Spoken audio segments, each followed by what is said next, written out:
Okay, we're live on YouTube and we're going to start recording. Tickety boo, here we are once again on a Friday night. I just have to make sure I mute the thing when it opens it up. We're live on YouTube. See, let me hang on here. There we go. All right, now all is right with the world. We've already had way too much fun, I think. Nah, that's not possible. No, it's not possible. Not possible. We might scare ourselves sometimes, but that's okay too. Yeah, absolutely. Absolutely. But main topics that we were, talking about. Multidimensional cells, work that we're doing. We're not just doing it here, but we have telltale signs we're doing it here. Back in the day, I say we all got brain fog at the same time, but look what it did to us. It woke us up in ways that I wouldn't have imagined the fairy tales were true. Hey, Selena's here already. Oh, good. Good to see you, girl. So, what we do here in the now has impact on our dimensional selves, what we're doing in there. We don't work alone. I love what you were sharing with me earlier on. And I could relate because I've said this in the past. When I'm on my way out the house, it used to be I just grab the keys, get my wallet, get in the vehicle and bugger off. Now it's okay, I've got to check the power, I've got to check the water, I've got to check the animals. What else do I need to take with me? They used to play this little game. The very last thing that I would see on the way out the door, I had to grab it and put it in my bag. A roll of sticky tape, a pair of scissors, some gloves, whatever it was. So I'd take it. And 9 out of 10 times I would end up stopping because I'm one of these people that stop and move animals off the road and help people when they run out of gas or jiggle with their spark plugs and miraculously turn their car on, just so that they get into a safe position. So, whatever the forces that are at play with us 24/7, my ones make me multitask. So, if I'm going to go and do one job, I'll end up doing three or four within that space from here to there, and three or four jobs instead of just going from here, A to B, it's A, B, C, D. Oh, pick up and then come back. Check, check, check. Yep, did them all. Sit down, relax. And this is how they do it. So I have a schedule. I call it, like I said to you, time management. It's not just dropping the kids off, okay, at the pool. Yeah. It's also shopping, driving. Where does our minds go when we go on automatic pilot? What are we doing when we go on automatic pilot? And you know about that because that's what I'm seeing. That's what you're sharing. What you've been sharing with me is what I call the shamanic journey. You're taking the steps of doing shamanic work, and we all are shamans. Nobody's left out. It's just how you approach the messages and information that you get. So, where are you at? I know you've had a week and a bit. Yeah, I mean, to put it mildly, it's kind of like, man, you have conversations with colleagues about things that I just the one guy we were talking, and some personal things too for both of us are going on, and he was saying that I said, just flat out of the blue, I said, you feel like things just feel generally weird? And he was like, what? And it was like, yeah. So it was like he knew it, but really didn't know how to put it into words, and just saying, well, things just feel weird right now. Kind of put Yeah. it into perspective. And I think that was, last week, but this week it was more like, hey, I kind of feel like with the people that we're helping, it's only a matter of time before something, some things really start to happen that are not good for us who are trying to help these individuals, because they're, let's face it, they're tough people, and some of them are not tough in a good way, but you know, I had a bad experience. I'm just going to put it out there that was my bad experience for the week, and I'm calling that no more. That's not going to ever happen again. And I'm just now, thankfully, I had a couple of days off of work that was already pre-planned, and I was able to take care of things. But I guess the thing is that even driving home today from organizing all this stuff that you're talking about, the multitasking, is that I'm driving back. I didn't know the town, and I ended up going down a really short one-way street, not in the right direction. It's like, I haven't done this in over 10 years, where I was driving on the opposite side of the road. I was downtown Wellington, and my son goes, "You need to be on the other side, Mom." I'm like, ah! You know, you just get an automatic pilot sort of thing. But I was having this conversation with myself driving back home, and it wasn't quite rush hour, and I'm thinking, well, should I do this first, and kind of trying to plot out what I was going to do the next few days for the weekend. And I realized I had just turned to look, and oh my God, I passed by where I wanted to stop, and come to realize I had not passed where I wanted to stop and had to turn around again. So it's kind of like, what the heck is going on between that? And I would have to say in the last 2 or 3 weeks, so it's fairly recent, and I've always sometimes felt like when I'm talking to those around me, when I'm by myself, put it that way, you know, you're just talking to God, and however you want to put it, your spirit, your guides, you're just kind of making those things known that are really on the surface. I start to feel this nudging, and then sometimes at the front. So that I kind of felt like was working on whatever was in this particular biome that I'm activating. But this, in the last couple of weeks, where I would be in the restroom and I'd be going to wash my hands, and the next thing you know, it's like, why are you pushing me into the frickin' sink? And it would be, you don't feel anything specific on you, but it's from that general area of your, it's like your heart center, but on your back. And that's kind of what it felt like it came from. And it's happened, I don't know how many times. And of course I overdid it. I went back to the gym and haven't been to the gym in probably 20 years. And me being, I don't have an off button once I get started. And you know, if somebody says, go, go, go, I'm going to go, go, go. If I'm in for it to win it, I'm going to go, go, go. And the problem is I have some injuries to my body that those bits and pieces, they don't go, go, go so good anymore. So I suffered for that. Within 48 hours, I could feel some of the damage that I felt like I had ripped some things.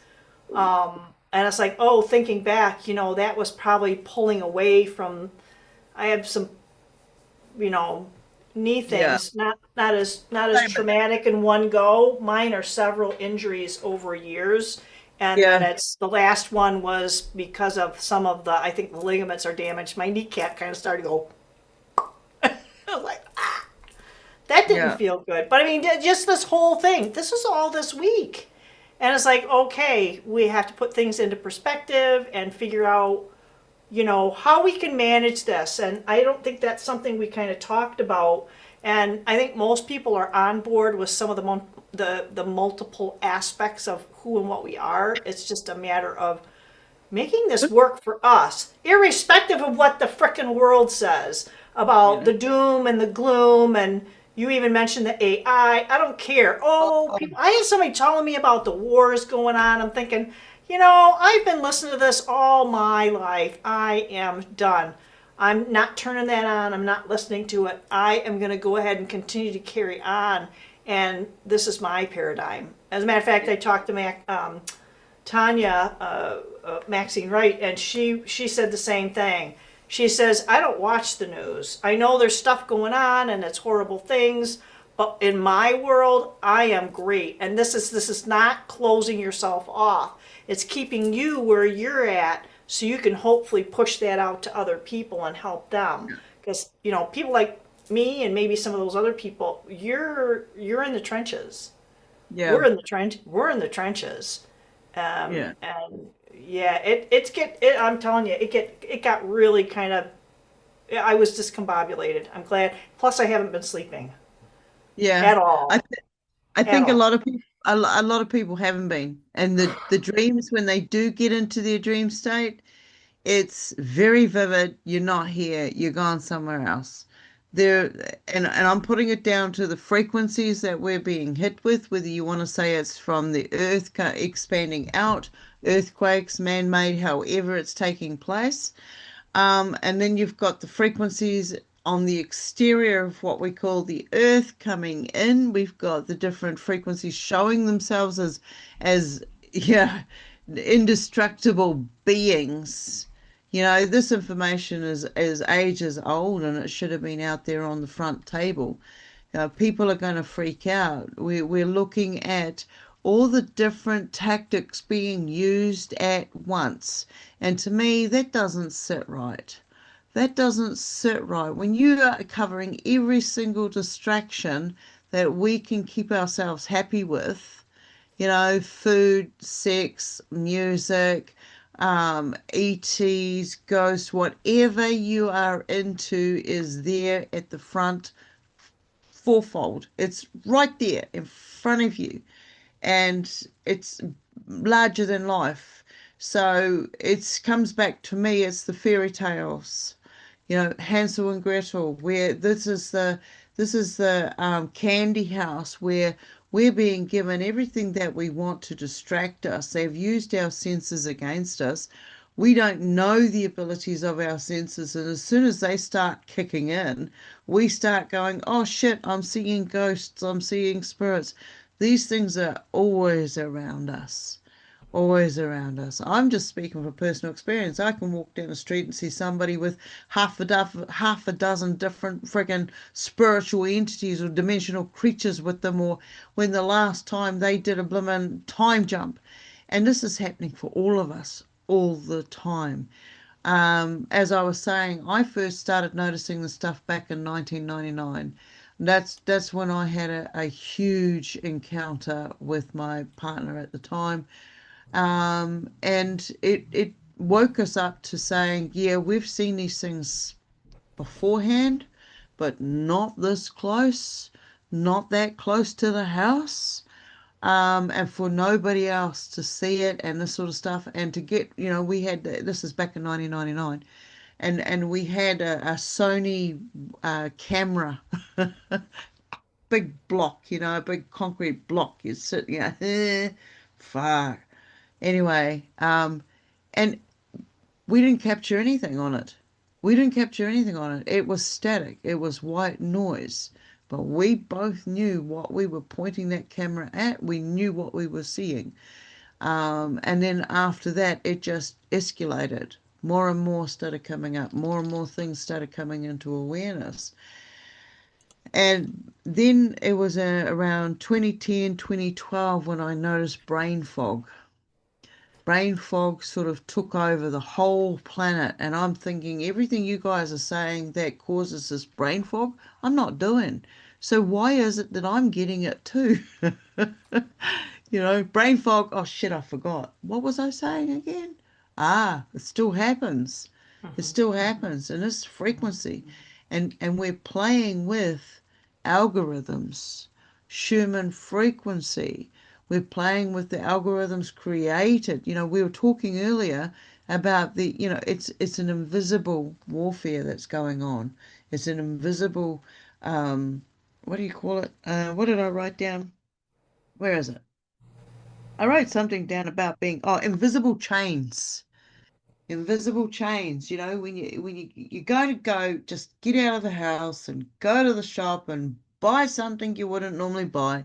But no, you have to do half a dozen jobs before you get there, and half a dozen more before you get back. So by the time you get back and you get out of the frequency, you're fucked. Fried. You're fried, okay, with a fire truck. yeah, there's so many energies going on, but we're moving faster. And it feels like, okay, we said we were ready for it. We said we wanted to step up our energies, step into our higher selves, do this multi-dimensional communications on whatever levels. So that meant we sped up. We sped up. We sped up the ripple effects around us. Everybody getting it at faster and faster rates. So eventually, what we're doing is we're powering up. We are powering up, and we're going to shine, and it's going to be a beacon. Watch out, Batman. So, Yeah. you know, all of it. There's so many areas, and then we've got the comets that are now coming in. Right at the start, I called it an AI turd, and I still agree. It's an AI turd. None of us down here, if you're being honest with yourself, know exactly whatever is out there in our space. We can have our dream states, we can get on spaceships, we can go to different interdimensional states. But do we really truly know what is out there? 100%. So whatever is coming in, I'm still on that theory. I don't believe that it is ET. I still see it as an AI turd. And the other thing that I'd said was, if it was a comet from something that had exploded out there, and this is the start of it, there'll be others that will follow. But watching the behavior of this and the speed that it came in, there would have to be some form of debris that it'll drag with it. Then now seeing that there's another one and it's going to crash into it or whatever behind the sun where we can't see what happens. Come on, that's got to be a crock of shit. Behind the sun where we can't see it when we're watching it coming at the speeds it's coming in. And that doesn't sit right with me. That's another friggin' fairy tale. So I'm waiting to see what this AI staged performance turns out to be, because we already have beings here with us on this planet. And so whatever is being staged, well, I mean, we've got the satellites out there. Do you know what they're fully capable of? When was the last time you invited the vampire into your house? I'm sorry, he's already there. So, there's all these different levels that we have exposed our dimensional selves to. And as a portal, we can time travel, we can go within ourselves, we can go back to the past, we can be in the now, and we can be in the future. So what we do in the now with the knowing of what we've experienced in the past will ricochet us to the future. But we know this, we know what our capabilities are. So by us knowing, we're also allowed ourselves to be hijacked by all the technologies that are there. Once upon a time, it was out there and it was quiet, but it still had some control over all of us. This is the invisible chains. All right, this is the invisible chains. They haven't let go, they're still there. It's about recognizing what and who is your master. I don't know where that came from. All right, anyway, Well, shoot. you covered a whole lot of goodies. I only Uh, wanted to talk to you about my sore knee, and I didn't even get there. oh God. But I mean, just now. So I think ramblings. I should have put that first in this one. I can't remember. I said Oracle Stones. It should be ramblings right now, because you covered like a gazillion topics within I think probably 1.5 sentences. Because you talked about beings, and I think people have a tendency to say, "Well, what does that mean?" Well, and it's going to mean necessarily you're not even going to ask that. You're going to maybe have a different perspective of what that means to you. To me, it's all a being is something that's manifested in a certain way to a certain person or persons. But I think we got a lot more going on than just beings. There are forms of energy that are a collective. Let's face it, our biome is in and of itself a collective of energies. That's why our organs and the hair and the skin and the clothes and the glasses and the whatever has a different frequency. That's a collective. So your body is even a collective. So, you know, the shirt or maybe the stones on my wrist are a different type of a collective. And so you talked about being. So beings is something that just is. Whether you see it or not, you can't see the air. You know the air is there. We don't even really understand what the air is. People just take it for granted as to what these science books tell us is in the air. Oh, it's this, this, and this. Is it? Have you gone out and done the studies? Are you going to believe somebody who's done these studies who looks at somebody else's studies? And now you're looking at, if you really look into research, you're going to find that research is going to go back. Some of them are going to go back probably 80 years. But anyway, the idea is understanding what it is when you're talking about a being and having a broader, maybe a more open perspective of what that means to be something that is a being, is not necessarily things that you can't see, because you brought up the fact that, well, now you are seeing vampires or whatever. You invited the vampire into your home, right? So this is the whole idea, though. This is the idea, and they were always there. Of course, they were always there, and that's where the alignments are starting to happen. People are becoming more aligned with these beings who have always been. They're always there. I feel sorry for the people whose names are Benjamin, but they're always there. And it's not things like it. Like, you can't see the air, but when are we going to start? Some people are starting to see plasma beings. Hey, guess what? They've always been there. Guess what? They're part of the air. They're part of the energy of the stars and the sun. It's just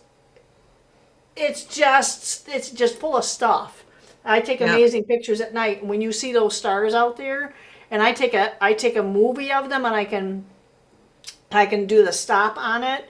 I will see sacred geometry all the way around. Each one of those things they're calling stars. It's sacred geometry up there. So that was the vampires, and that they are already there, and it's our alignment. That's why things do feel weird. I think they're all weird. We're all weird. What you're saying about the stars, when I look, because I'm a star watcher, I've been a star watcher for years, all my life pretty much. Mm-hmm. I've always seen stuff moving around up there, and they started coming in, they started coming down. I remember one encounter where we'd been at a party and things were going awry. We decided, okay, stuff it, we're going to go for a walk to the local park. We'd already seen the orange plasma spheres. That's what we called them at the time.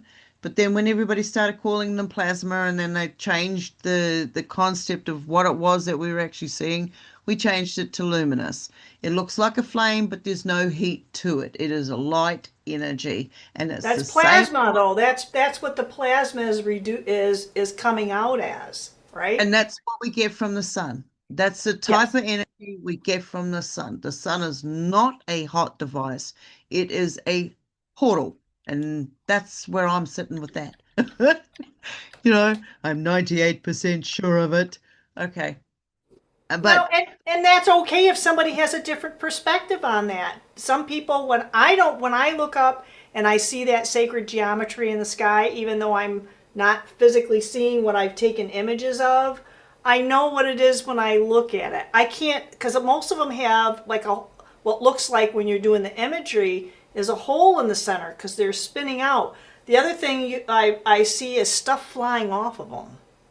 Yeah. I'll see like a spark that'll fly off. And I also have a bunch of, I call them they're like sticks. They look like light sticks. Like, some of them are big, some of them are really big. And because I had taken a picture of one, and it looked like it was right here. So, because I'll put the camera right over my head, and it was like, that sucker was right there on my head, you know. So all this stuff is always around us, and it's just a matter of our relaxing into it and realizing that if we're okay and we're not getting any kind of malevolence and we're grateful for it, and if they are, we have the ability to make it move Communicate. on. We Yeah. have that ability. So, and then you talked about the AI, comets, asteroids, and it really depends on your perspective of where you think we are. Yeah. What do you think? Where do you think you are? Because a lot of people are saying that there aren't any satellites now, and that what you're really seeing is them putting out other craft, and that's why you have all these towers that go up and your services don't improve, but you also have a lot of cables going in the ground, and they say it's still old technology that we're using because it's affected that plasma and the energy that's in the ether. So this is what we're kind of trying to, I think, figure out, and it's going to depend on your own paradigm whether it's going to make sense to you or not. I try to be open to everybody's ideas because I'm not going to say it's round, flat, toroid, undulate. I don't care.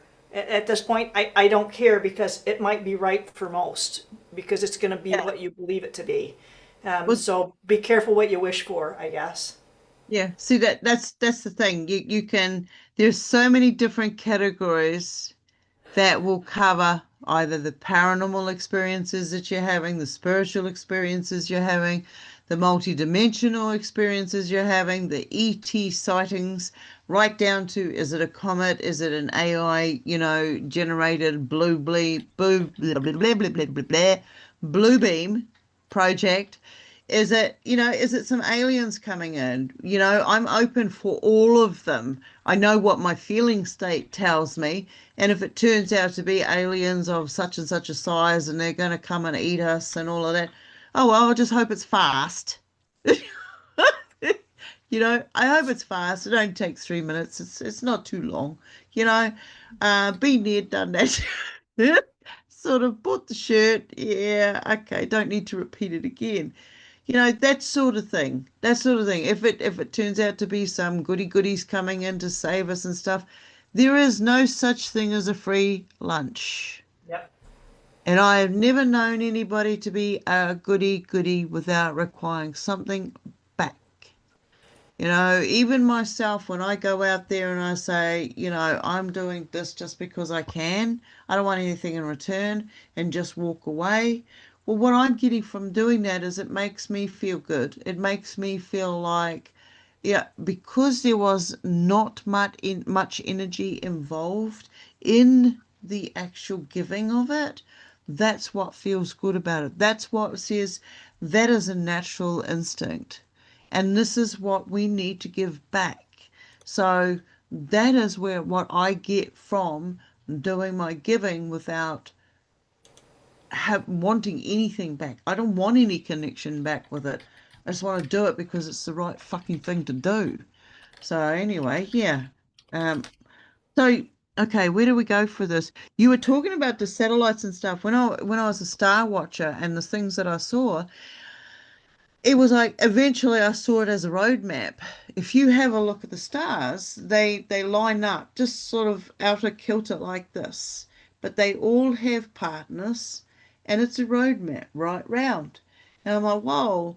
And then when I started seeing the crafts come in, and then I saw the battle, what I saw was above me there was this tube, and inside the tube was these two ships that were actually shooting back and forward at each other. And what I saw was one was maintaining that area, that space, that segment, quadrant, quadrant, and the other one was trying to punch a hole through it to get into our space. And I'm like, whoa, is that for friggin' real? And then I started doing the EVPs and asking the questions that when I saw crazy stuff, I'd get the EVP and I'd get the verbal. So when we go, okay, our senses tell us something. but if you listen long enough, you'll find they tell you a hell of a lot more. So when you're watching that flame of that candle, or you're listening and watching the raindrops, we're talking about, elemental spirits that are alive. I communicate with clouds. I'll look up there and tell them now, show me something, and they'll change into a form or a shape or a face or a question mark. You know, when you go, okay, I am this and I can do this, I'm going to step out there and I'm going to give it a go. And that's where it starts, just by giving it a go. Knowing yourself, knowing your inner standing. I do inner standing so that I'm aware that it's not just this exterior vessel, there's all this other stuff that goes along with it. Now I'm now looking at when I'm here doing whatever it is that I'm doing here, it's a ride because there's all these different avenues of communication that are going on. It doesn't have to be scary. It's only scary when we don't understand the communication. When you're trying to learn a new language, in some cultures you wave to them, next minute you're married. You know? Some cultures you wave goodbye to your hubby. Ah, you're divorced. It's this my Viking ancestry, So there's these parts there of sign language and distractions and communication barriers, but they don't have to be. They don't have to be. With a few minutes of listening, really listening, and what is your feeling state? Is it genuine to you? If you want to communicate with orbs, that's a whole dimension, mate. That's a whole dimension. They've got ships, they've got hatchlings, they've got portals, they've got synthetic beings, there's a type of orb that comes in mass, and that is an energy device for something else that is tapping into them. They come in mass like that, and they just gather all the etherical energy for something else that needs to come in. So when you start seeing all these, there's so many areas of it, of communication that we're seeing right in front of us, but we're not acknowledging it because nobody's talking about it. Yet it's in the fairy tales, it's all around us, but we're not talking about it. Anyway, yep. Yeah, I agree 100 on that, and I can't remember. I think it may have been a conversation I had with Tanya about whatever we're going to pay attention to. That's what we're going to be giving our energy to, not just about people, or things stealing it. We're going to willingly give a lot of this stuff up if we feed into the things that are going on around us. And that's why a lot of people are saying, well, I don't watch the news anymore. And there's plenty of other ways that you can glean what's going on. Mine is just through talking to, people on the day to day that they tell me all the, well, I'm all stressed about, and then they'll talk about, these are clients. They'll just talk about all the stuff that's going on in the world. And it's like, well, what can you do to get yourself back to center? And this is not different for any other individual who's walking this path that we're having to walk right now. We have to figure out what's going to work for us because it's going to be different for each one of us, and for me, I have not been that individual who could do the same thing over and over and over. I hate repetition. That's probably why I hated school. It has to be brought forward in a new and a fresh way. You might, to where the point I don't realize I'm doing something that's repetitive. I can't just go out for a walk. Well, you need to walk. Oh my God, it's like pulling teeth. So if the grass needs to be cut, I have no problem. I'll walk for a frickin' hour and a half. I have no problem with that. So, that's kind of the idea. Things have to have a purpose and a projected outcome, and maybe that's just how some of us work, is that it's goal oriented. Don't tell me, oh, this is going to happen. Okay, how do we get there? What are the steps that I need to have in place? Maybe that's just the Virgoan in me. I don't know. But that's the idea is that if we don't have some sort of a game plan in our heads of strategizing, it's not that we have to do it every day. It's like a lot, not military, police, fire, people that work in emergency rooms, even in mental health. We all go through some training, albeit less rigorous than like a first responder in like an emergency room, but we still have to go through regular trainings like for first aid and what to do in a particular situation. I mean, they're having us train for active shooters and all kinds of fun stuff. And it used to be that we wouldn't know. We'd go downstairs and we wouldn't be able to get through the lobby because there was some kind of shenanigans going on. So now we have an alert system so that we can take an alternative route, and we're not going to put ourselves in harm. We're not going to disrupt what's going on down there, and the people that are first responders in our particular building can take care of it. And since they started that, I don't know, maybe a year ago, in the last, I don't know how many months, it goes off. I'm surprised when it doesn't go off in a day. So things are ramping up, and granted, I don't work in the best neighborhood. I don't travel to the best areas of the little city that I work in. But we all need to be aware of, irrespective of where we are at, because even though I'm out away from the city and I live in a very nice neighborhood, it's very comfortable here. There was like a SWAT team that turned up like 3 doors up the road. It was like, we all don't be hyper vigilant, but just be aware of your surroundings, and don't put out any fear. Know that you're protected, and when you have that inner knowing. It's not even, it goes beyond an inner standing. It's part of who you are when you can relax and not take risks. It's just that when we were talking about earlier, we kind of get that chain yanked. And that's why I say, I let my guard down. And I had a bad experience. I felt very protected. I was very much aware of when we talked earlier where I had to go into that really dangerous, and I stood next to somebody who could have taken me like that. But the situation that we were in, that was not going to happen because there was help right there. They weren't going to do anything.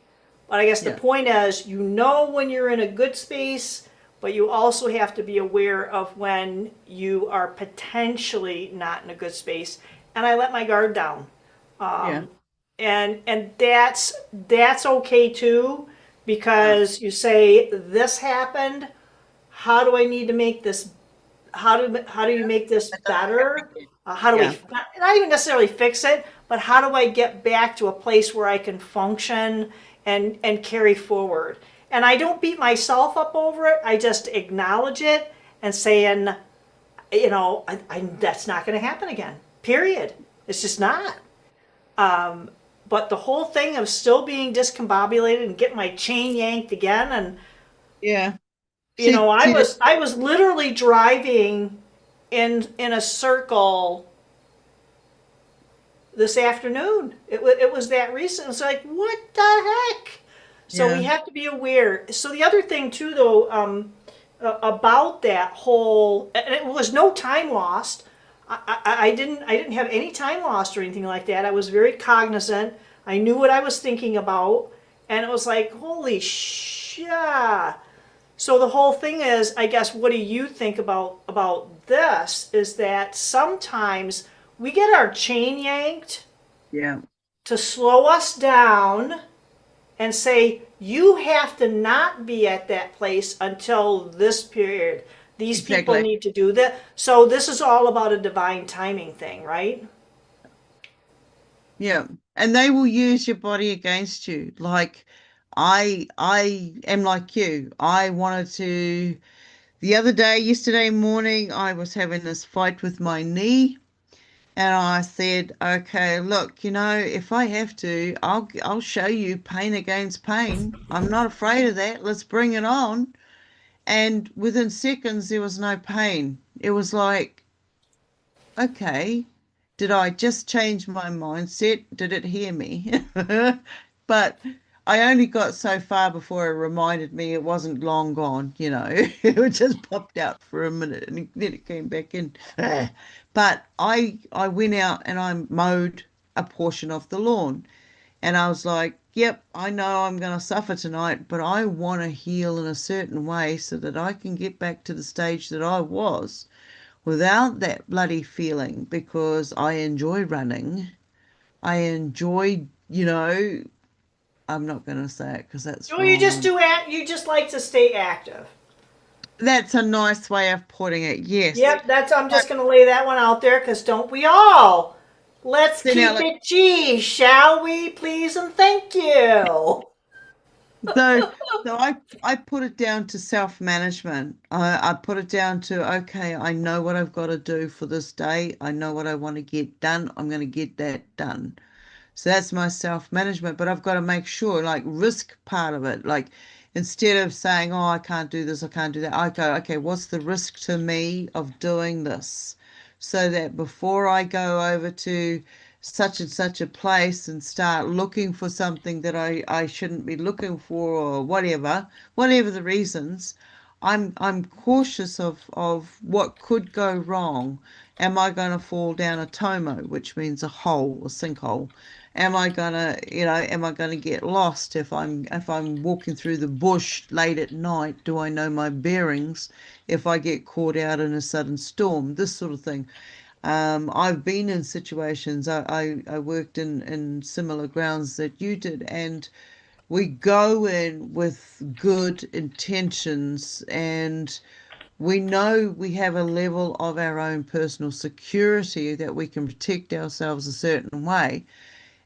But there are times when that can be overrid, and it is a feeling state. If you do not feel comfortable or you do not feel safe, politely get yourself out of that situation ASAP. Okay, Otherwise, you're, so yeah. keep talking, but I have to go off camera for a second. They have a mosquito abatement thing going through, and I'm gonna close my windows. Yeah, sweet ass. Yeah. We don't want any of those bot mosquitoes coming in and injecting you with all sorts.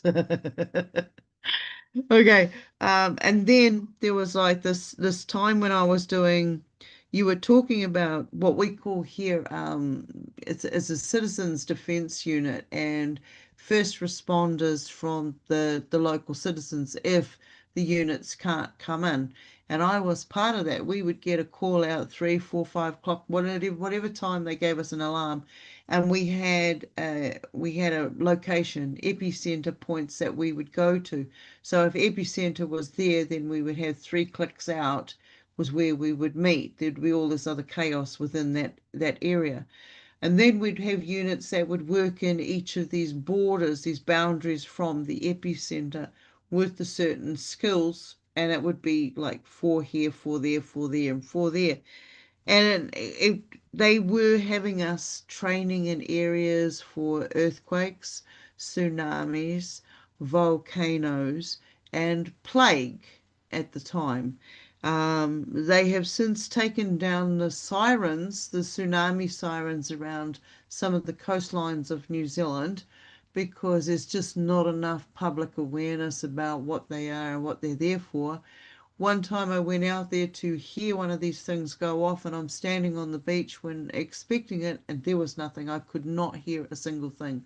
So, working in the field that I was in, I let them know, and basically I left that location, and years later they take them down anyway because nobody gives a damn.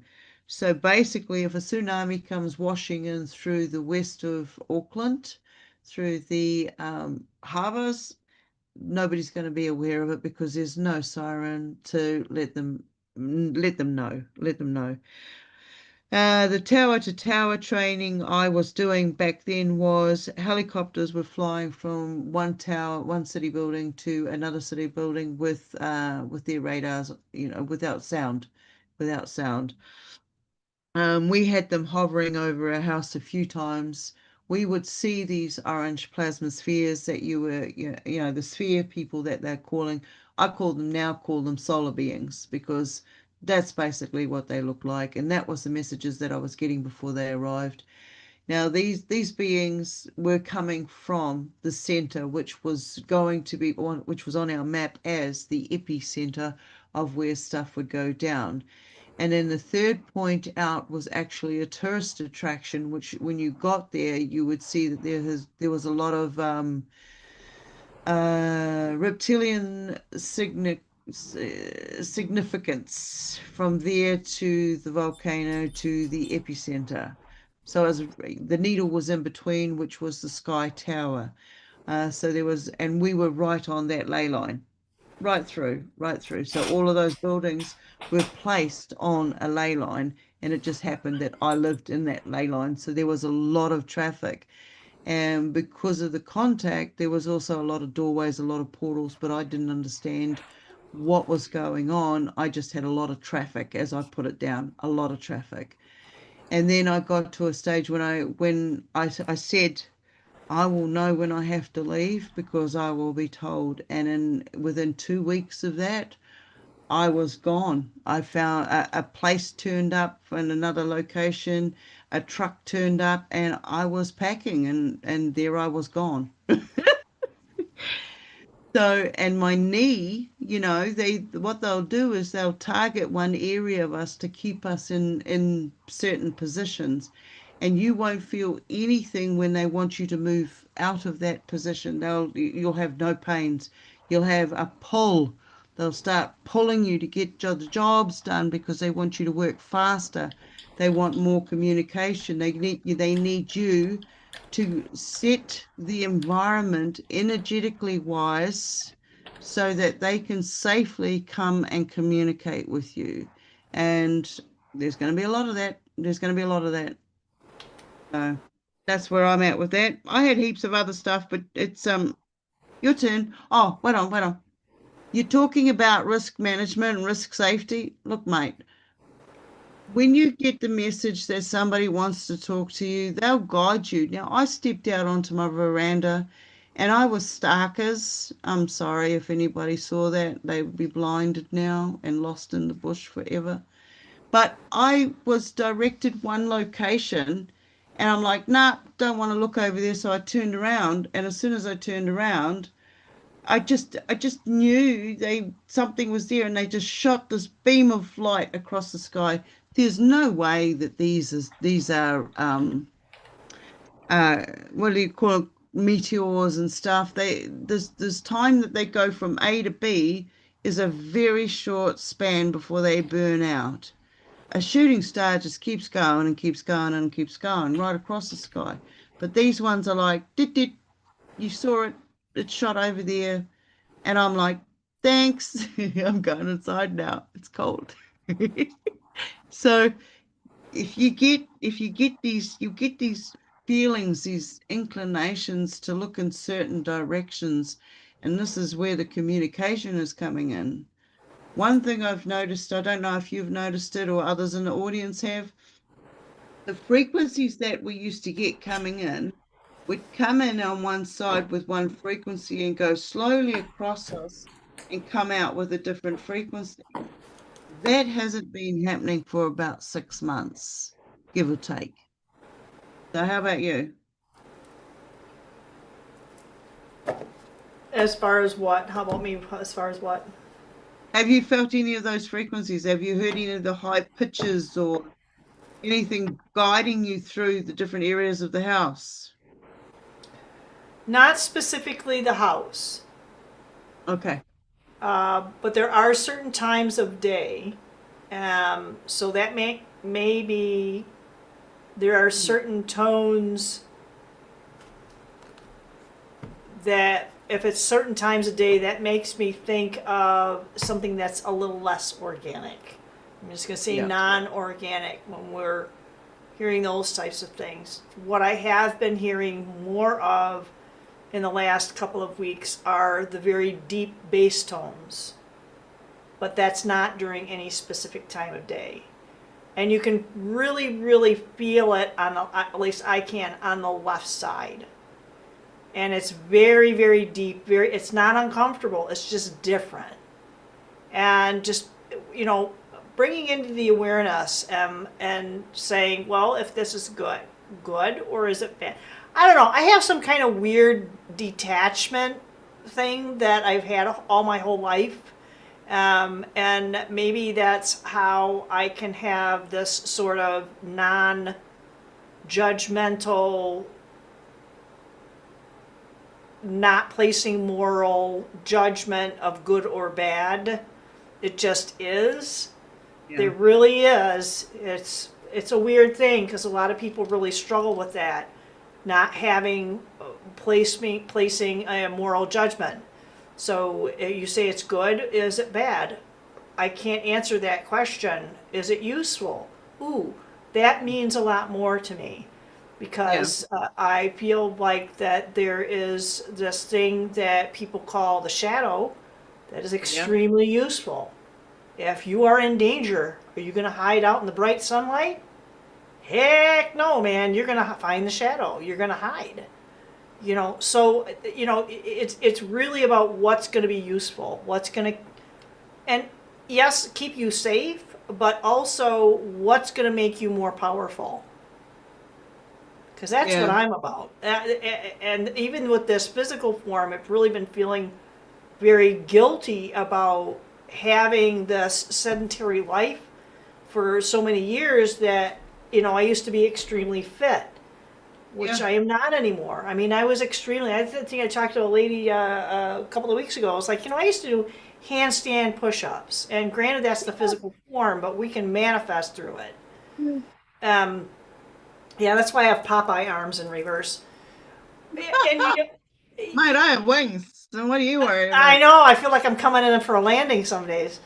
But, you just kind of deal with it. You just kind of deal with it, and it does kind of sneak up on you, and it's like, oh crap, I guess I can't do that anymore. That's how I blew my knee out again. Is just overdoing, and I wasn't even, and maybe that's part of it. You do the warm up. I got on the elliptical. I turned the TV on, and I'm just going, and I have it pre-programmed, and I'm just going, and then snap. My kneecap it just went like that, and I just could not. So I had some wrap, put the wrap on, kept the inflammation down. It's like, okay, with my knowledge of anatomy and my training and kinesiology and everything else all down the line, I ended up getting, and I still wear it occasionally, if it starts to bother me. I went through this, I kind of wrote up like a little protocol for me. Look, you got something that happened to you, go see somebody. Go see the doc, get a referral to the physio. That's different if you've got training and years of training and study and you take care of yourself. And I did talk to the doc about it, and hey, this is going on. Like, and they trust you. If you have a good doctor, they trust you that you're going to do the right thing. So I don't have a problem with it very often, and when it starts to bother me, I know what to take, I know what to do, and I know how to support it. So I guess from that perspective, just staying a little more aware of the stuff that goes on around us and also through us that may or may not manifest in something that we can sense. Also been having a lot of sensory things like somatic. It's like, what the heck, man? I've never been this in tuned with stuff going on in my physical form. That I think I mentioned it last time, where it felt like I was being split open. That sounds really gross. It sounds painful. It wasn't. It was just, like I said, I have this weird detachment thing where you just kind of go boom, and it elicited this. They were feelings, but it was related to a physical, or they were related to physical aspects of this form. And it happened twice. It happened twice. Once at the root and up to just below the heart, maybe at like the diaphragm, which is a little bit higher. It's kind of like in between. And then the second time, it was from below the belly button and all the way up to my throat. And to this day, I still have a raspy throat. Yeah. That will clear. It sounds like you're doing some aligning. And I had the Reiki attunement that Tanya did for me, and we did talk yesterday about it. we ended up talking for well over 2 hours. It's kind of funny, and I get a whole frickin' 30 minutes of the interview because I think we both burned ourselves out just talking all the stuff that we couldn't post, kind of like Yeah. us, right? Yeah. But maybe she can come on tomorrow. Well, the problem is she is 5 hours ahead of me. So right now it's like 2 or 3 in the morning. Oh, It's coming geez. up to 3 in the morning, so it's kind of off. So we might. I don't mind doing a different time because I'm off of work this weekend, and then I have Monday Yeah. off for me. So that's Tuesday. So maybe we can work something out with Tanya if you want, because she was keen. I got her, man. And if you want somebody to ramble who is like pew pew pew pew, I think that would be awesome. So one of the things that Selena said that, and I don't think this is not to negate that your feelings aren't deep and true, that feeling very alone and don't know how to stop feeling that way. Yep. So pulling a card maybe and getting some etheric inspiration with that on where you can draw from and redirect those energies that it sounds like they've really taken root. And there are hair roots. If you look at a plant when it first starts, you got that tap. But once it's established, it gets like hairy roots on it. And maybe like sifting that out, because you have to kind of sift out those hairy roots, right? If you've ever pulled something out, and you see all the little hairy roots on it. What do you think, Stone? I basically got, okay, we look for purpose. We look for purpose. We want self-worth. We want to know that we're here for some reason, right? And I would say find that thing that you like about yourself, that you admire about yourself, and let that aspect of that part of yourself grow. Feed some of that energy that you have into that. Spend some time with that, and as you watch that grow, you will start to see other aspects of self that you admire about you, and you will start spending more time saying, yes, I am worth it. I am golden. Okay. You are golden ratio energy, and there is nothing out there that can stop you. So when you start finding that inner self worth and that belief in you, who you are, what you can be, you're the captain of this energy device that you've got right now, the space that you're in. You can make anything out of it. Take this opportunity, jump in there and turn it into something that you want to do. Okay, that's what I say on that. Yeah, find that part of you that makes you smile about you. I spent ages without mirrors around me. I couldn't handle them. They were used in magic. They were magic. And I couldn't spend any time standing in front of it because what I was looking at wasn't me. It was what others were making me appear to be. And then when I stepped into seeing who I was as a result of it, I didn't like that. So I covered all these mirrors up. But there was other voices and stuff coming from these mirrors. And then one day I broke a mirror. I'm not suggesting you do that. And it was like a release. It was like I had broken some sort of weird friggin' spell on myself. I looked in the mirror and I started to cry because it was like, wow, this is what I look like. This is what I've been through. This is what I look like now. And I had to find things that I admired about it. And I thought, yeah, I like this. I like this being because I know what this being has been through. I know these experiences that shaped this vessel. So I now appreciate sharing this ride with this vessel. So, and we gone some crazy places, man, So find that inner smile, like the Peter Pan and Wendy moment. Find that thing that makes you smile. That'll take you a long way, you know. So I feel like hope there's that some, helps. and I it was kind of a little bit of back and forth, and then I said, okay, I'm just going to bust this out right in the middle. and it feels like that there might be some confusion going on. And the other thing that kind of popped out is you're feeling invisible. I'm not sure. But that's kind of what popped out of these options. You're not lost. You might feel like there's a void inside because you said that you're feeling alone. But what's really important out of this card too is, because I feel invisible quite often, but I'm okay with that. Don't. I'm okay with being in the back of the room. I have more fun in that aspect too. Yeah, I totally relate. I think that's when we turn into witches, the chaos, when we can laugh at the fact that we prefer our own company. Well, I don't know. I mean, there are benefits. I mean, I ask myself, what is it? Why am I feeling alone? What am I wanting from somebody that I can't get for myself? What's the aloneness? Yeah, it feels good to get a hug from somebody now and then, and get a bit of affectionate, or, get these little bits but at the end of the day, you can be happy with what you give, what you get, what you receive, what you give, so give it to yourself. Go out and buy yourself that bunch of flowers or a packet of seeds, whatever comes, whatever you need. Go out there and do it for yourself. If you want to attract something, good energy to you, you want something, you got to know what it is that you want for yourself first. All right.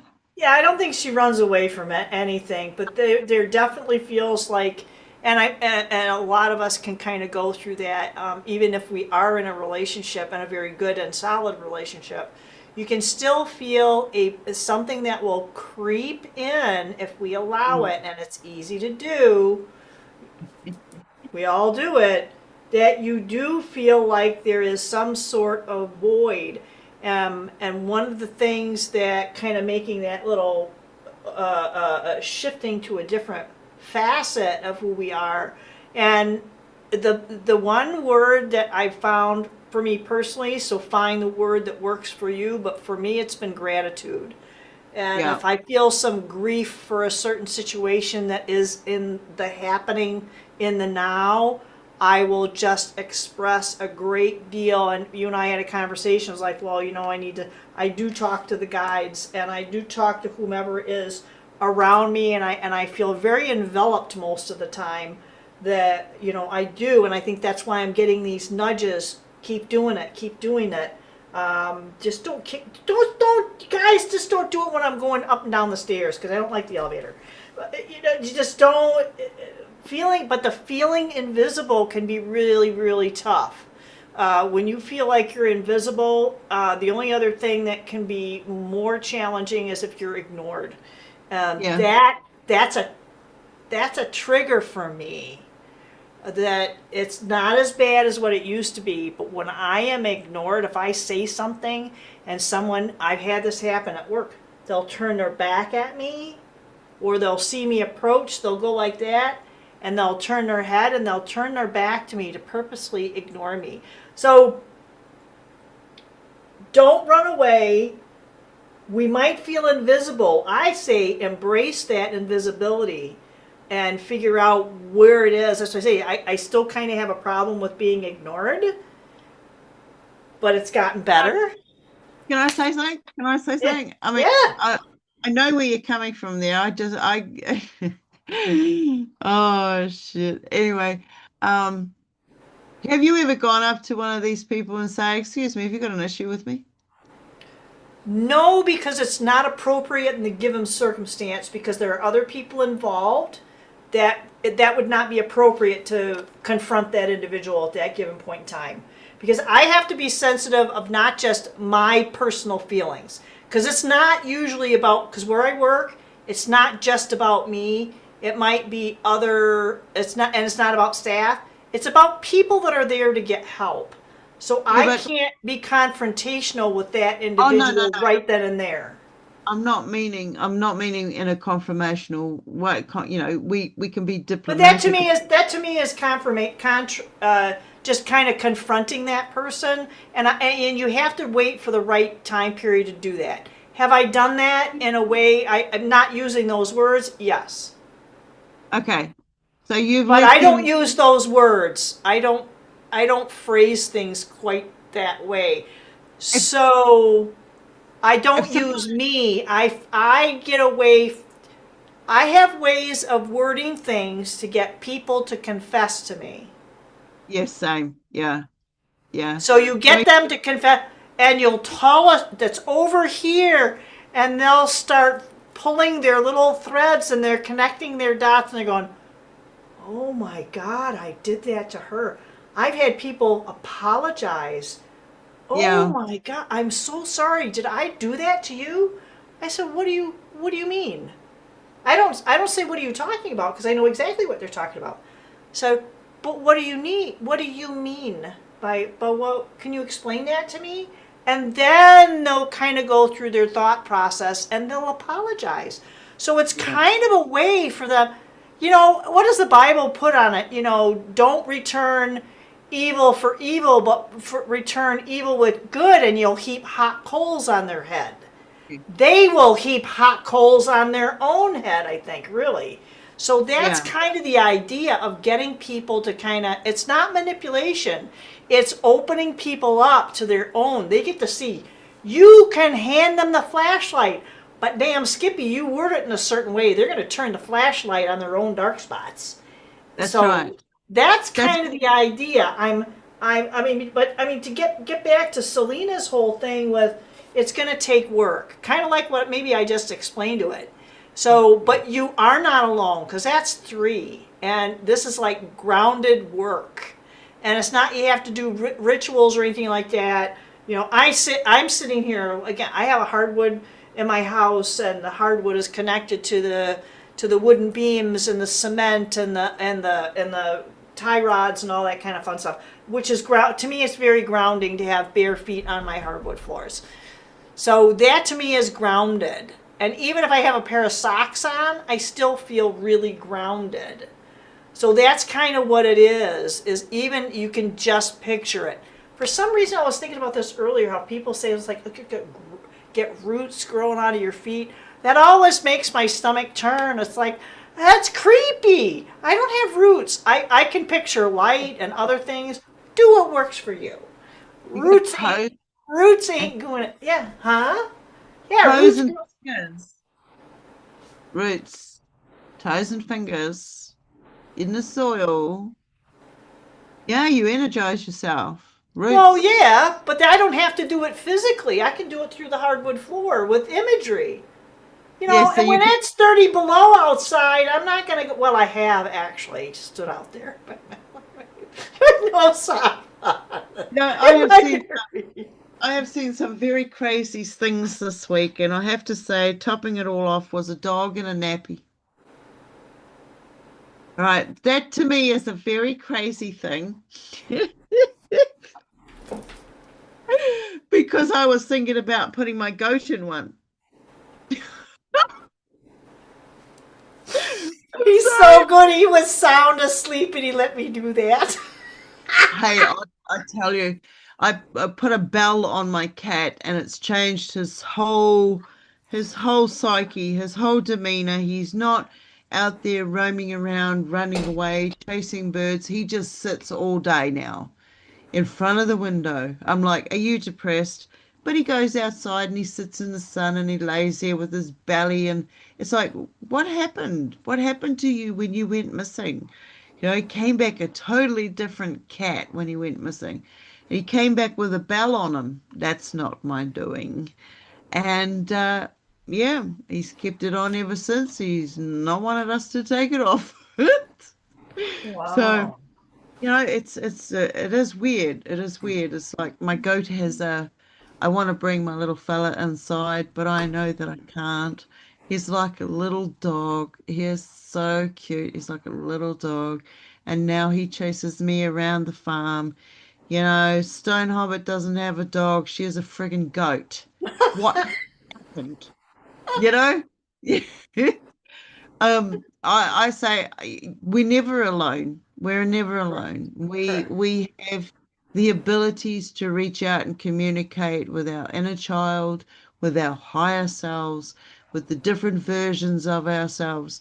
I'm so preoccupied with trying to just get through my everyday communications with all these different beings that I don't have time for, self-pity or, I'll have a blowout every now and then where I'm just like so surprised that somebody could even say or suggest certain things. But it turns around that this is a learning curve for me. These are little lessons that I get given that strengthen my inner self. My levels of toleration grow. And I get to a point where it's like I just don't need to interact with humans on that human level because there's just I'm sorry to say, but they're just so tainted. They don't speak my language. I want to look after each other. I want to do what's right for each other. It's not about greed or taking from somebody else and da da da da. I don't want that. Like I heard today, like I've stuck by, is 50-50. It's a 50-50 energy exchange relationship between whoever I come in contact with. If I give it out, I know I'm going to receive it back and I don't even have to try. And it's not about receiving about, it's about just doing it in the first place with keeping yourself safe in the process without having to take back any form of attachments from whatever activity, giving somebody at the counter that extra $10 because they don't have it to pay for their food or this, that, or whatever it may be, as long as you can let it go there and then and go away freely from it, with no attachments, then you've done a good job. That's what I say. Um, and there is nothing wrong with having that alone time. Feeling alone just means that you've got room to reach out to find out what's another hobby or another passion or another area you want to build some skills in. Looking at what resonates with you frequency wise, who's around you that's going to have that frequency. What are some of your hobbies that you like to do? Reach out to the communities that actually participate in these areas of activity. There's passions everywhere. There's magic everywhere. There is so much we are able to keep ourselves occupied, and we don't have time to feel lonely, mate. Seriously, go and look in the mirror and say hello to yourself. Start with that. You'll find a really good mate. I did. Scary one. Yeah, I think you're Yeah. right. Yeah, I think your thing about the hobbies is really interesting if you bring that up because the hobbies, which I have many, we have to make space for those things, and that takes a level of energy within us to be able to do that. When I get home or stop from whatever I'm doing with my dailies, in a regular week, that oftentimes I do what I need to get done and I crash. Yeah. Um, I don't know if anybody's noticed, but I've really pulled back on even signing into YouTube. YouTube, anything. I don't watch anything anymore. I might put on some meditative music, and one of the things that I have been trying to, not necessarily trying to do, but I've started watching some of the old murder mysteries that I used to watch. Pretty benign stuff. But I guess finding those hobbies, a lot of times it is very difficult to get the energy going. And I put that little vignette out there about, I called it Samwise. You saw that, right? Yep. Yep. So, and Yep. a lot of people, I think, were probably thinking that, this was a call for people to step up to the plate and be the Samwise. And quite Yep. honestly, that's not my inspiration for doing it. I was not looking for great if that was. My thing was I was very much feeling like Frodo on that rock and not being able to recall the taste of strawberries. And it's still kind of there. And it's kind of scary. So you have to make sure that you are able to reconnect to the things. And it's not going to necessarily be the same thing. It's going to be possibly something different. I can't tell you how many of the pyramid projects I have in the basement. I could probably do another 30 to 50 pyramids if I felt like it. But I don't. And I have to do them when I'm inspired. Otherwise, Yeah. they're going to turn out like Dookie. This is a very heartfelt thing that when I do these, they're everywhere. But I can't go down there and work on any of it. I also have a few other projects that I would like to be able to do and get done. If I'm not inspired to do them, it's not going to happen. It's just not going to feel right. Yeah. So Yeah. you have to find what lights that fire in you. And feeling alone is part of it. And being lonely is part of it. So you can, even realizing that you have this heavenly host, if you will, around you and within you, you can still feel lonely. And that might be part of this shift, sift, and purge that we're going through. And it's different aspects of our life. And I think we're going to have things coming up, and I had this happen just this morning. It's like, oh my God, I thought I got rid of that. I don't want to say healed from it. I thought I let go of that. Just let go of it.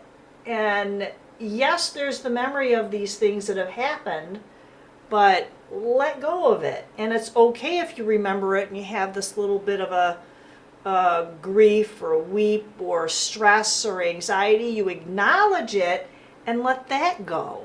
It's not easy, but you do it. You do it. You just keep doing it. But the strawberries thing, you have to have those things. You don't have to go back to the same hobbies. I don't know. I don't know if I've been getting a call to go back to doing my lettering. So I got a thing of paint, and I'm probably going to do some trivets and ornaments for people. Yeah. So that's kind of holiday ornaments. Yeah. Kind of where you have to kind of go with it. You just have to kind of go with it. Well, I got from that, with the whole strawberries thing, when I lost my taste, which is, I lost my oomph, I just didn't give a shit, to be honest. And I had no inspiration to do anything. It was like, what's the fucking point of it all, etc., etc., the feelings. And it was like, okay, I'm going to do a fast. What have I got to lose? If it kills me, it kills me. And what I got from that was, and I was looking after the 10th day, because they were saying, you should start having a spiritual awareness, a spiritual awakening. I looked for it while I was doing it and couldn't see it. It wasn't until I'd finished it that I realized that what had actually happened to me and what I'd actually gone through and how it totally changed my mindset. When I first bit into a piece of fruit after my fast, it was 52 days. It was just a liquids diet. That was it. Liquid coffee, lemon water, fruit, that juice. That's it. Nothing solid. No solids whatsoever. It was like, wow, wow. And I had a bite of that fruit, and it was like all those tastes, the sensation was so overwhelming. My natural body response was to just cry. It was just like so overwhelming that I knew that I'd had this before, but I'd totally forgotten what it tasted like. But now what I was tasting was on such a heightened super sensitive level that I felt like I was communicating. I knew where this plant had come from. I knew the vitamins and the minerals that I was about to ingest, so it took on a new taste not just the old taste that I could recall. It took on a whole new substance altogether. So when I put one of those into the system, I now had a higher awareness of what I was putting into my vessel. So it was like, okay, so when you forget what it tastes like, try fasting from it. And this can be a relationship, this can be, you're in communication with somebody, you need to take a few days off. A fast only needs to be 3 days. It can only be one day if you really need to. We all got to start somewhere, and so that was that one. Okay, what's gained by holding on to the stuff that makes you feel negative and depressed and stuff? At the end of the day, it's what's it worth? What's it worth to you? It's not doing anything for you. It's like, okay, I've had my moment. I'm going to look at this as a breather. And it's the same as if somebody makes a mistake and then they feel all embarrassed and they don't want to go back out there in the public, or they don't want to say this or that, da da da da. It's like, what is a mistake? It's a mistake. Do you get to do it again? You don't worry about what anybody else has got to say about it, unless it's some sort of really something that is a heinous crime and shit like that. That's when you got a second, you got to question why you did it in the first place. But if it is something that is just like, you've offended somebody, or they didn't like something you made, or you said something about what they wore, or you didn't communicate back with them fast enough, or whatever it is, it's mundane. It's not worth it. All right, you can turn the other cheek to this stuff. It's not worth your energy. And doing the whole self-risk assessment thing that I do is like, what is it worth? How much energy do I have to put in there? I'd like to be putting my energy elsewhere, growing my inner self, my inner awareness. They're clearing all the channels open for communication with whatever beings that are out there. Yeah, heaps here. What did I have the other day? Oh, you were talking about watching stuff online now. And I'm hearing a lot of reports coming in from musicians and other actors that no longer, they're pulling out of their gig because AI, people are coming out, they're just throwing these video clips of musicians' stuff, musics in, and coming back with whole new footages and stuff like this, which is just really, it's killing the industry. Okay, it is killing the industry. What we see right in front of us on the screen is not what it was 10 years ago. It is different. And it's really going to divide the people that can see that difference and those that are already in that system. And we're going to see it and we're going to recognize it. And we're going to see people that we've held in some form of esteem, one way or another, like their material, like their insights, whatever. And we're going to see them going over to the dark side. We're gonna see them moving to another frequency, which is what I call the AI frequency, which is, Borg reality. They've been bought and sold for. They're in the system, and they know that they're in the system. That's the difference, is they now know that they are in the system, and they choose to participate in the system. So I don't hold any tolerations for that. You want to play that game, you go right ahead. There is going to be some come out of that where it's going to be like, if you turn around and use somebody else's material and you don't know what you're talking about when you're using their material, it's going to turn around and bite you in the ass. These people out there that you're telling your stories to and stuff and using that material, they're going to turn around and tell you that it doesn't work. And that's because you don't have the main ingredients of where it came from in the first place. So you guys out there who are going on that track down there, enjoy your ride. And You those know that what's are, in? You know what's? You know what? Oh my gosh, rockers, bro! Haven't seen you like forever, age. All right, I gotta say hi.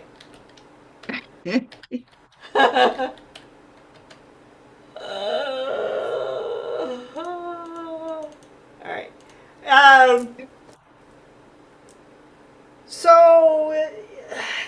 coming out about how AI is overtaking the movie industry, the writers. So here's my thing.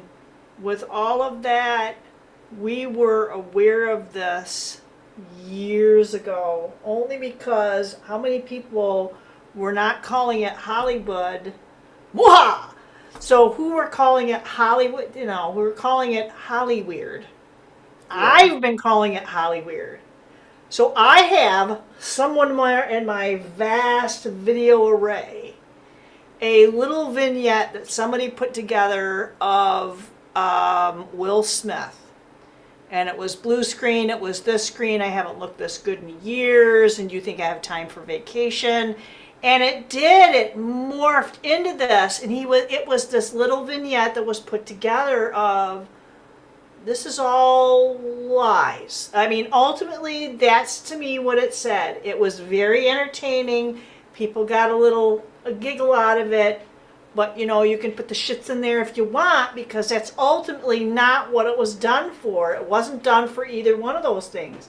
It was done just like everything else to put it right smack dab in front of you, make it entertaining, making you laugh, making you go, oh, wow, isn't that amazing? Yo, they're telling you AI has already been here. How many times have they said, oh, look at how this person does their stunts? Do they really? Yeah. Especially after seeing that little video vignette of what Will Smith did. So this can actually have ramifications for anything that you see on any social media. And even Tanya and I talked about this the other day, is that the whole AI thing, I mean, one that keeps popping up is the cat and the kittens by the side of the road, abandoned. There's all these cars driving by. It's like, do you really think that mom's going to sit there and watch the cars go by? And it's like, no.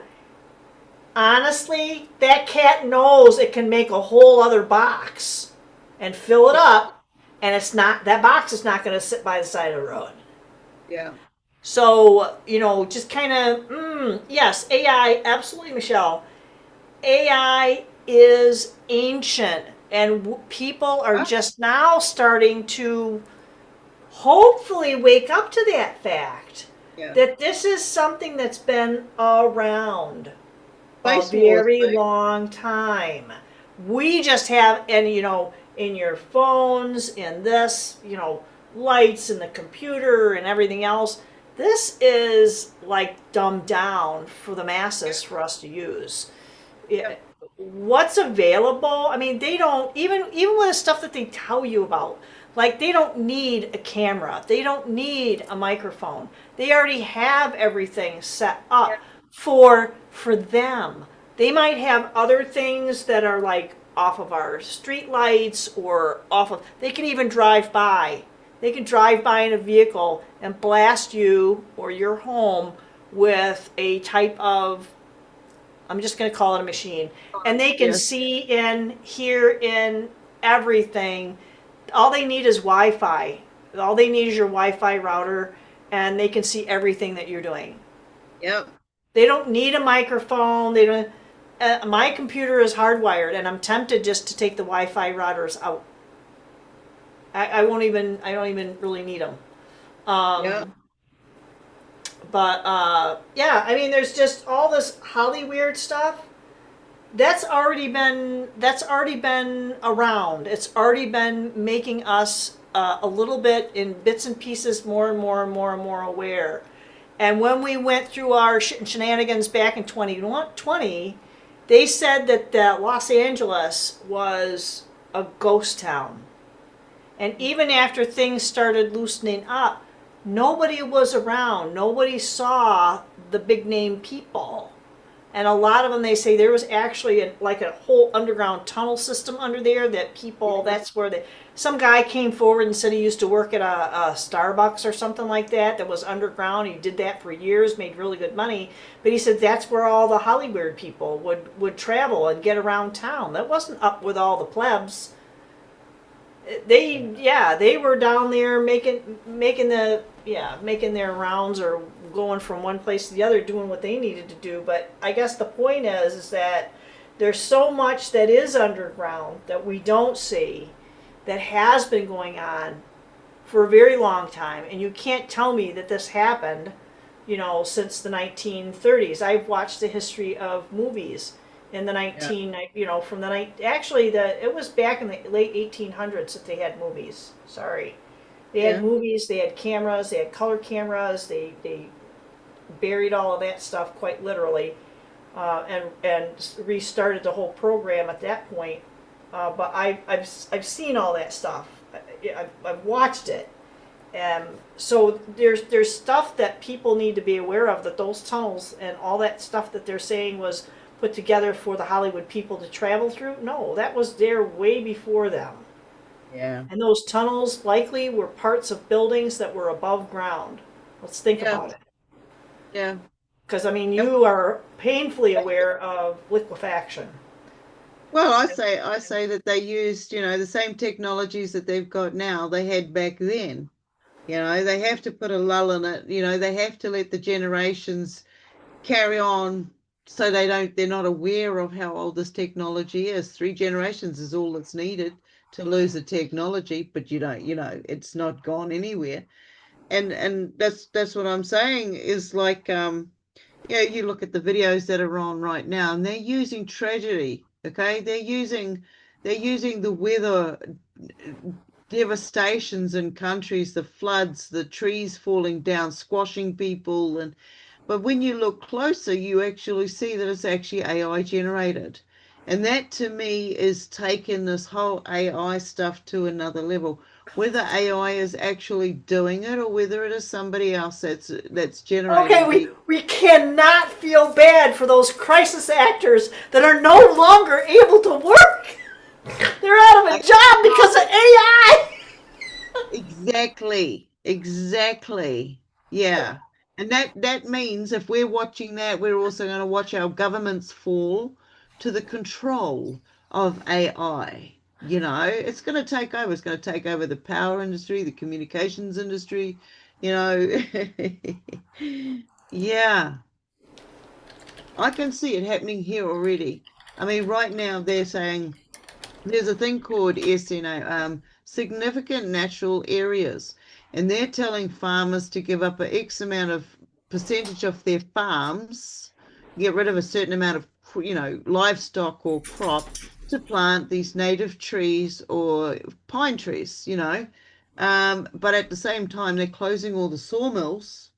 They're closing down the paper factories and all of this other stuff and laying people off. But where I'm living, all around me, they've cut all the trees down, but they've replanted. They've just replanted them. So in a year's time, I'm going to be totally surrounded by a forest, right? That's not on the map right now.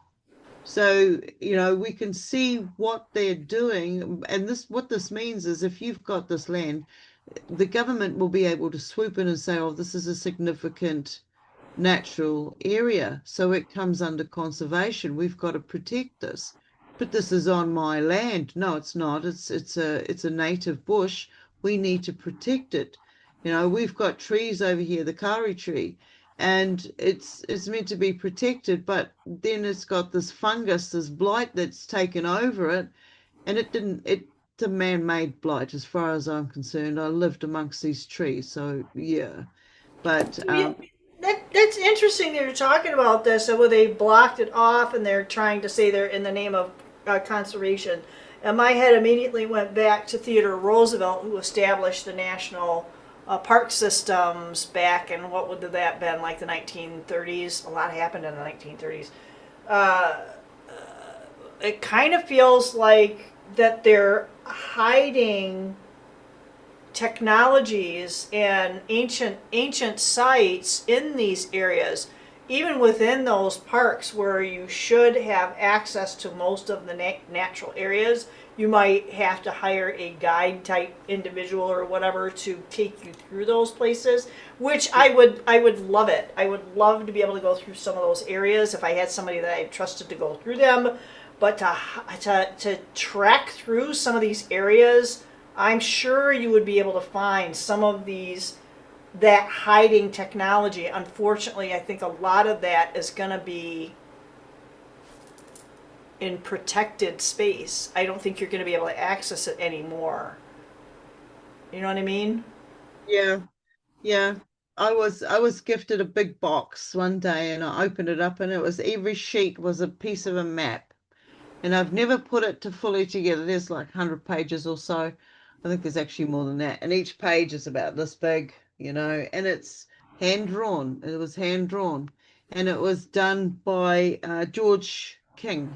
And he did the Aetherius Society. Now, I didn't know anything about the Aetherius Society back then when I got gifted this stuff. It gifted me a whole lot of books, actually, theology books and stuff like this. Um, and it goes into, oh shit, what was I saying? Oh no. The map, the map. It's like that's the stuff on the map is not the same as what we see out there now. It's totally changed. While everybody talks about the Mandela effect, have you ever looked into the Mandela effect of the map and what the map looked like 10 years ago and what it looks like now?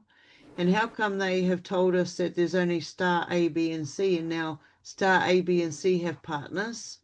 And it looks like a roadmap. It does. It looks like a roadmap. You go outside there and you have a look at it, and it does. It looks like a roadmap. Goes right round twice. So, like last night, the night before when I went out and I played the role of the moon. Let's just say that for the moment. I confused the cosmos for a moment. Moving on. Um, yeah. But when I went out there, what I call the pot, near the Pleiades and all of this, um, it was like, why is that still in one location when I saw it there before I went to bed? Why is it still there? It should be over in another location. Unless you've got cameras on following it through the night sky, when I wake up and see it in the same place as I did when I went to sleep, there's something out of whack here. It's not meant to be there. It's meant to be over there. Last evening, when I was doing the check around before we lock up and go inside and close the doors for the 3 days of darkness, um, the sunset was not just in one place. It was in two places. So I had to go back outside and check to see what it was that I was visually seeing, because through the cameras I could see the sunset in one corner and I could see the sunset in the other corner, and that was an impossibility. Anyway, sure enough, I went out there and there was a reflection and stuff, but I'm just putting it down as a reflection for the moment. You're right. If it happens again and I'm able to get some more footage, then I will look into it even further. But right now, well, let's just say I had a reflection. Yeah, anyway, move on. Move on. Something else. No, We're I talking mean, about I think AI taking over. I don't know. I don't know. I don't know. I feel like we're getting closer to a bifurcation. Okay, so there are going to be a lot of individuals that are probably going to be set up with that AI quote unquote Yeah. takeover. But I also believe that there is an allowance for those who are not going to participate. By the very nature of what they're looking, they don't want to, in my opinion mine, they don't want to control everybody. They want to control those individuals that are going to acquiesce to their system, and there are plenty of them. Unfortunately, I have close family members that are very much entrenched into what I would call the pleasure seekers. Those are Okay. the ones that are going to be at the highest risk because their pleasures will be nipped away at, and that's how they're going to get them to Yeah, acquiesce. And exactly. it's going to be the frog in the boiling pot.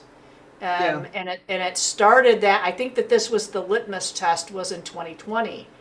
That was the litmus test to see how far or what they would have to do to make the rest of their programming work. But Yeah. you just like with getting out of an addiction, you have to want it. When you Yeah. go in for an addiction treatment, you have to want it. If you Yeah. don't want it, even the Exactly. government's not going to pay for it. You have to Yeah. want it. Even if there's mandated treatment, you still have to want it. So that's the same thing. You have to want to be in their program. Now, are they going to be upfront about what their program is? No. Meh. There's going to Yeah. be consent, but it's not going to be informed consent because people are going to be shallow enough who are going to be the pleasure seekers that are going to get into that. On the flip side of that, there are those who are going to be a little more aware of, going to be outside of that.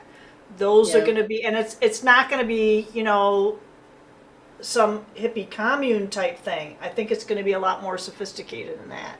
It is. Yeah. It's going to be a lot more sophisticated than that. And it doesn't mean to say that those that are on that other side are not going to be seeking pleasures of their own. That's not what that means. But it's going to be a much shallower life. You're going to be willing to acquiesce to somebody else's programming. Yeah. This is the other side of it, where you're going to want to take ownership and run your own life, and not be run by someone or something else. That's the hard part. That's the put on your big girl and boy panties and make it work. Yeah, if I look back, when I look back, I can see a couple of different generations. The generation I was raised in was grandpeople's lessons. The way they budgeted, they reserved stuff. It was basically always living in a wartime mentality. You don't know the next time you're going to get this or that, which built traditions within my family units, which was, you make a meal, you make enough because you never know who's going to arrive on the doorstep and need something to eat. And we were taught little ways like if that happened and you didn't have food ready, you make sure you take something from everybody's plate to make an extra plate. Little things like this, the same as clothing, if they needed something to wear, they needed a shower or something, what's going on? This is how I was raised back in the day. And it got to a point where now you don't even look at a stranger sideways because you don't know what they're going to bring with you. I've been in situations where I've been in vehicles where we were the ones who stopped for somebody on the side of the road and ended up being the ones trying to wave somebody else down to save us because they hijacked us and they took the car, and we're left for dead in the desert. So, stuff like this does happen. When you're a good-natured person and you think that everybody else out there has got your best interests at heart, and they don't. You've got to look after yourself. When it comes to the small print, and I've had this recently as well, where you feel like you need to reach out for that extra bit of support from somebody. Just think about all these departments are government connected, collecting data for their funding. It's their funding of what's going on in the neighborhood that keeps them going. So when whatever you're going through and you reach out there for help, if they give you a piece of paper and say, we can help you here and here, and you say, well, I don't want those rights. I want to be able to still do this myself. But if I need to reach out for A, B, and C, A, B, and C, um, for aid, I should be able to get it without you guys coming in and taking over my whole life. And I say, oh yeah, yeah, yeah, you can do that. You can do. We, you just got to sign here. You'll be all right. We'll look after you. We'll make sure we put that into it. But anything that has a company or an organization's logo on it, as soon as you sign it, unless it's in writing exactly what they're going to take from you, what they're going to do from you, don't sign it. Don't sign it. Become more aware, become aware of what is in your best nature, and is this organization in your best nature? And don't take it for hearsay. Take it for writing. Get them to write it down. And don't get them to write it down under the company name. You get it to write them down under their name, so they are responsible for the actions that they took. They are responsible for your care and well-being and what happens to you in the future, because these companies and organizations hire staff to do this role so that they become the scapegoat, they become the expendable matter, and they're not even aware of the job or the position that they've been put into. So there's all these little tidy categories that go on. One feeds another one feeds another one feeds another one. And when we can see what they're doing to us, we can see what they're doing to their own people that have no awareness, and then we can see the ones that do have the awareness to it. So there's all these different levels. So I say be careful with what you do, your actions, but know that because of being aware of who you are and what you are, we know what they want from us. They want our energy. They want the abilities that we have to be able to generate the energies, the lush, the magic that we have. We have that ability. Portaling, dimensional work, communications, they don't have that. They can get that through hijacking us. And when we can see who it is that's hijacking us, this is what I say about letting the vampire in. If you've got a cell phone, you've got any electronics, you've got these smart devices. These smart devices communicate with each other. They want to put more smart devices on the outside of everybody's house. They're going around saying we're upgrading it to 5G. Come on, get real. You're not even giving me the name of the organization that you're working for. You're a criminal. Get off my property. That's it. They don't need to be there. If it's not broken, they don't need to be there to fix it.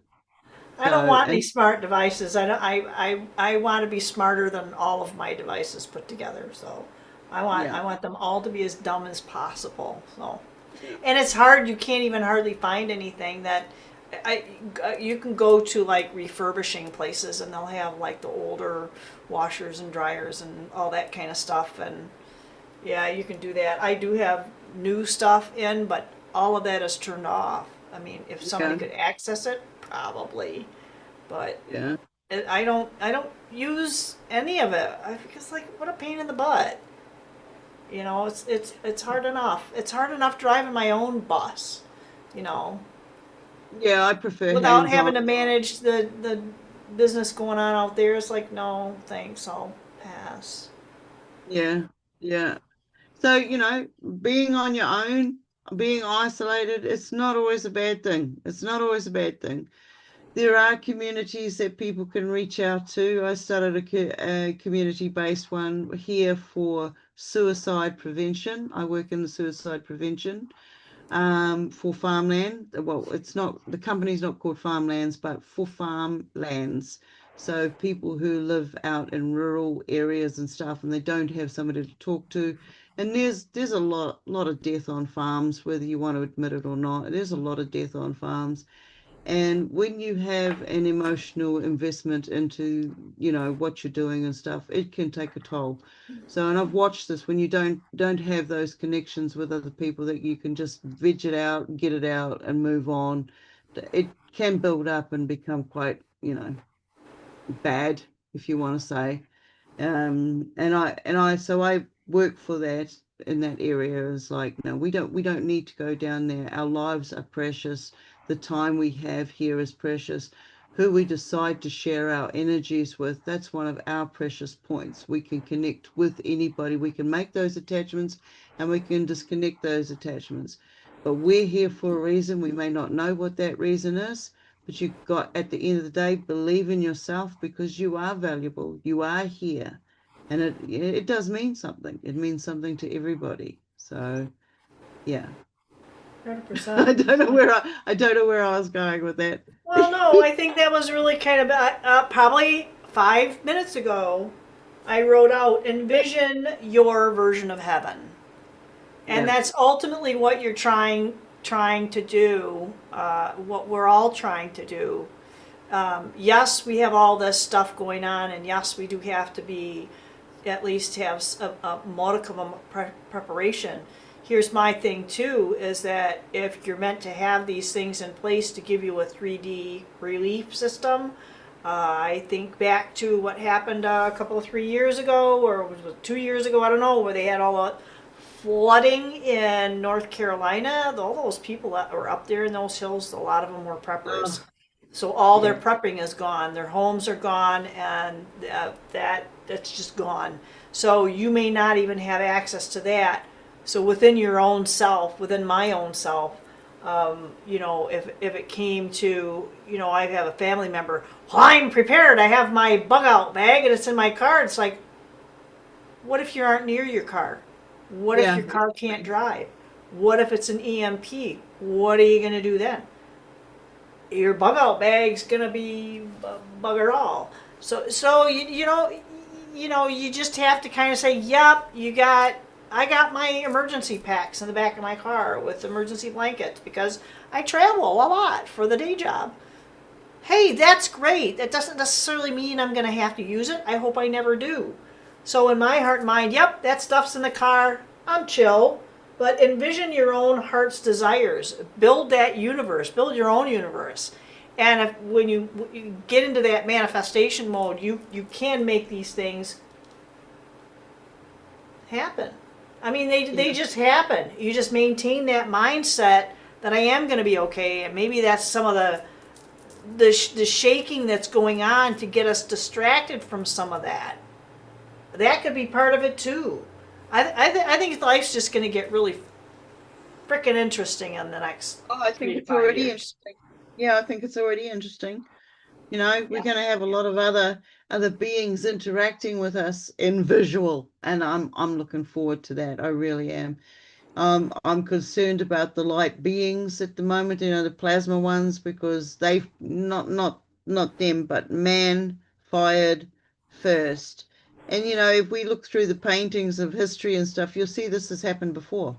This has happened Yep. before. Yep. I think it was the 1500s as well as the Yep. 1800s. A lot of these spheres were seen around the skies and that sort of thing. So this is just another reset. It's Well, just if another. we've been through it, so have they. If they haven't learned, we haven't learned. Hopefully, things will work out a little bit better this time. And you know how you're saying about create your own heaven. I think that I believe in that area. What is your peaceful state? What is Yep. your utopia state? If you're thinking about it and it connects with somebody else's, eventually we'll all be having that same insight. We'll all be having the same feeling state, and we will create it. It will be created towards those energies. But while we're distracted this way, we can't go there. We have to go, okay, we're disconnecting. We're disconnecting. This is where I'm going. So I now am looking and I'm recreating my Eden. Okay, my energy, den, space, my Eden. So my energy space around me, I'm going to have all the plants I ever need for any kind of thing that can go wrong with the human vessel or animals, so we can heal it.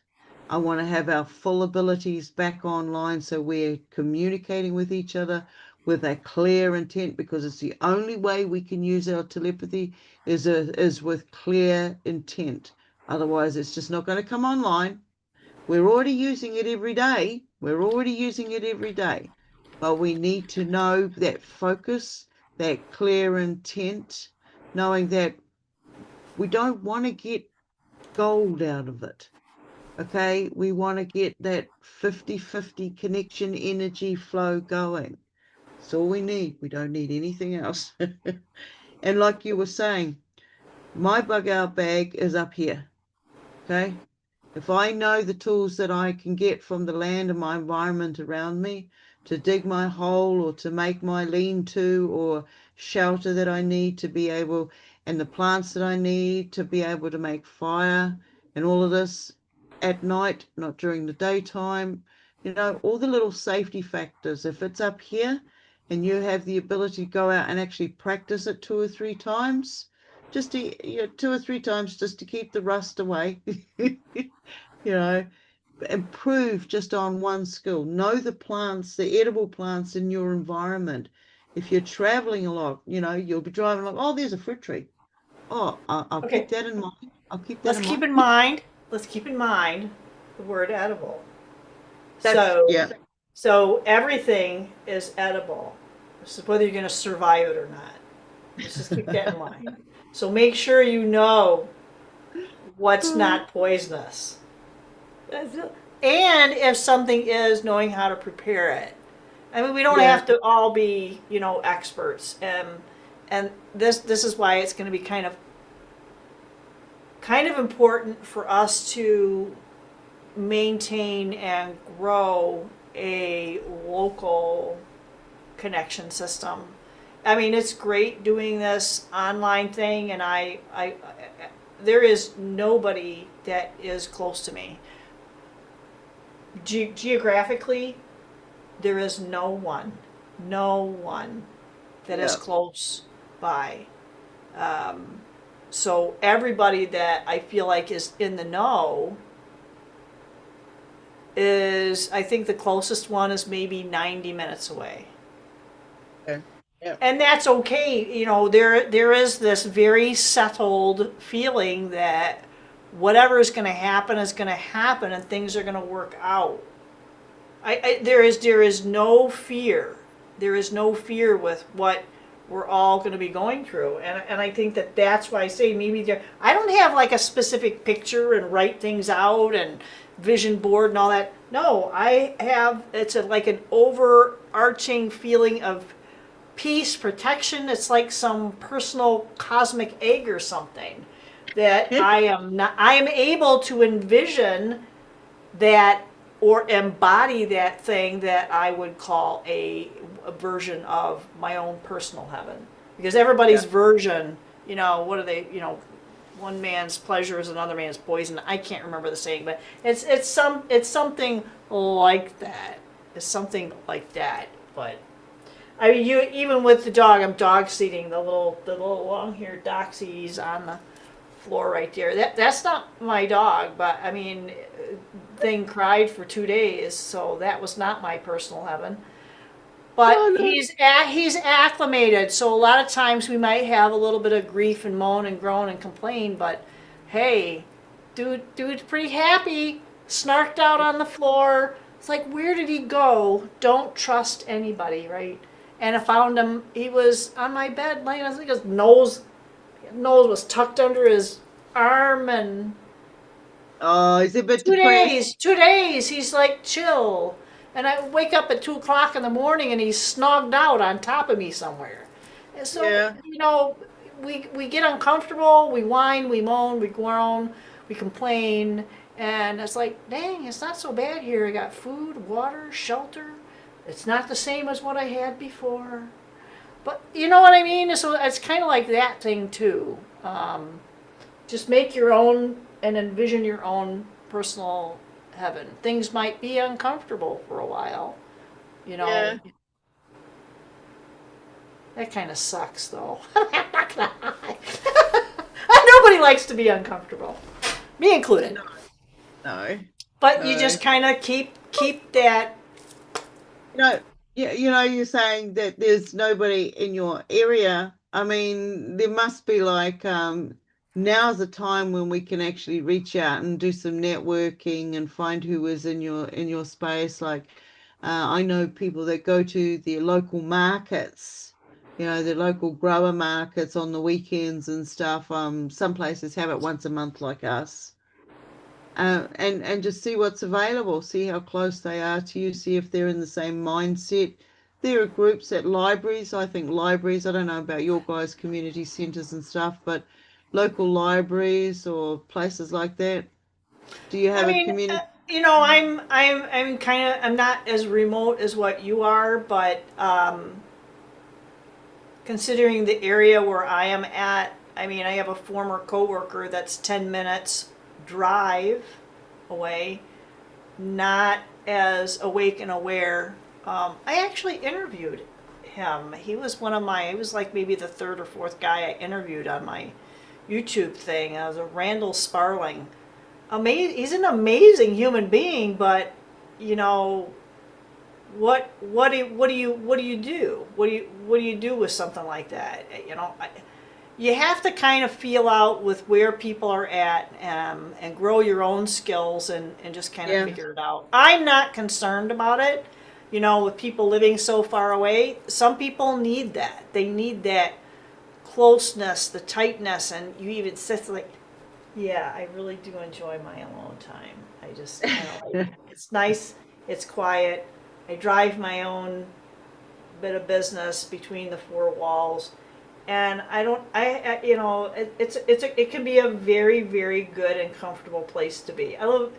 I hope everybody is able to say what I say is I live a very comfortable life when yeah, I'm at home. yeah. When my gate is locked. When I got the other bit of stuff going on with the day stuff during the week, no, that's not quite, and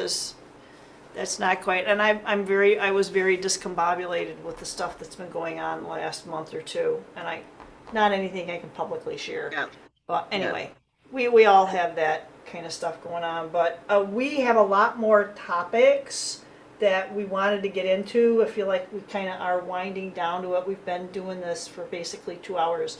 And Stone, you and I talked about launching this from your restream. I kind of felt it would be kind of wonky if we tried to interrupt it. Are we going to start the same time Same tomorrow? time. Yeah, Okay, so it'll be 8 p.m. Eastern Standard on Saturday evening. So here and what's your time there is noon, yes, so for yeah, it'll be Sunday? fun. Yeah. Noon Sunday for a New Zealand time. So we're gonna carry on. Can you give a couple of teaser highlighted topics of what we're gonna continue talking about? Because you can come up with them, man. I'm laying that out there. I could come up with them. Okay. Yes. I'd like to investigate invisible chains a bit deeper, on a more of a spiritual journey, and are they our chains that holding us back, or are they being held by somebody else? And balls of light, all the big things that are going around right now, the balls of light being shot down and turning up around people's places. Um, and the sudden intake or uptake of earthquakes, major earthquakes. When I say major, I'm talking over 7 pointers. Okay, over 7 pointers. With the pulses that are coming in at the moment, the solar flares and everything else, shutting down power grids. Has that been happening in your area? What are the excuses that, I mean, are you watching what's going on in your local area? Environmental wise, like is water being switched off? Is it being switched on? Is your power being switched off or on? Is your power companies now turning down your electricity in peak hour? And are you finding that your peak hour is all day now, not just between certain hours? Some other little tricks and things, like if you find yourself at these times when they're trying to increase the power and you put your pot on the stove to boil, sometimes putting a little bit of weight on top of that pot will actually, the connection will speed up the boiling time instead of just sitting there waiting and waiting and waiting. They're little tricks and trades. Let's get some survival skills going. Let's open up ourselves to get out there and learn something new. What is it that you need to focus on, that you need to add to your skill base? Is it survival foods? Is it clothing, footwear? What is it? Prepping one way or another? Is it medical? What's the medical that you might need? What's going on with you in your space let us know, and let's see if we can see if there is a way through this, or to use what's going on to allow the increase of your abilities.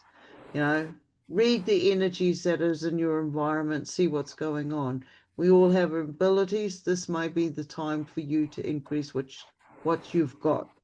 So we've got Um, invisible chains, balls of light, suddenly manifesting quakes, just the volume of it, flares, power grids, losing control of all of that, and then focusing on survival skills. yep. Survival skills comes in many different forms. It's not just here on planet Earth. Yeah. Oh, absolutely. The mental health is going to be a huge part of it. So, all right. So yeah. So 8 o'clock Eastern Standard Time on Saturday, and that'll also.